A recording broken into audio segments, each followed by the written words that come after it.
নমস্কাৰ news now দৰ্শকসকলক স্বাগতম জনাই ষ্টুডিঅ'ৰ মজিয়াত মই লিপিকা চাহক কি আছে আজিৰ সংবাদত 10 এপ্ৰিল বুধবাৰে পশ্চিম যোৰহাটৰ এটি সাংস্কৃতিক অনুষ্ঠান সন্ধানী মহিলা সাংস্কৃতিক গোষ্ঠীৰ উদ্যোগত প্ৰথমবাৰৰ বাবে শ্ৰী শ্ৰী অনিৰুদ্ধ কলাকৃষ্টি কেন্দ্ৰত মহিলা ভাওনা সাবিত্ৰী সত্যবান প্ৰদৰ্শন কৰা হয় নিউজ নাওৰ এক বিশেষ প্ৰতিবেদন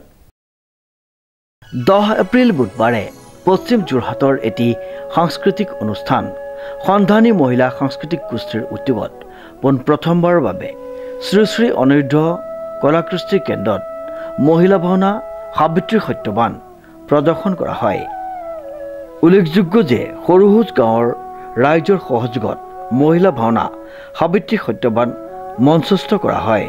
ভাওনাভাগী আৰম্ভ হোৱাৰ প্ৰাক মুহূৰ্তত কেইবাগৰাকী গণ্যমান্য ব্যক্তিক সম্বৰ্ধনা জ্ঞাপন কৰা হয়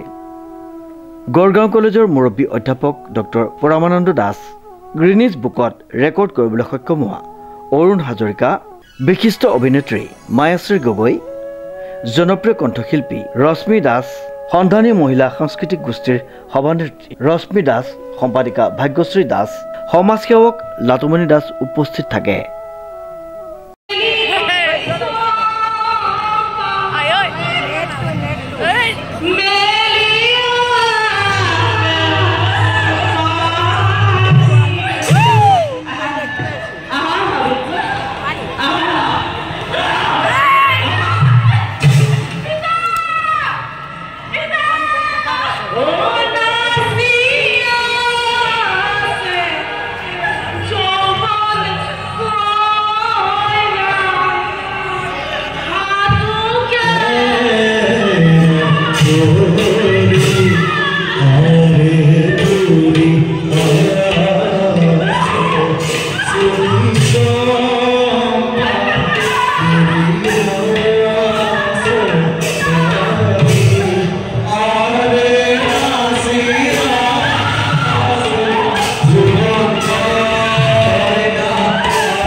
Bureau Report News Now.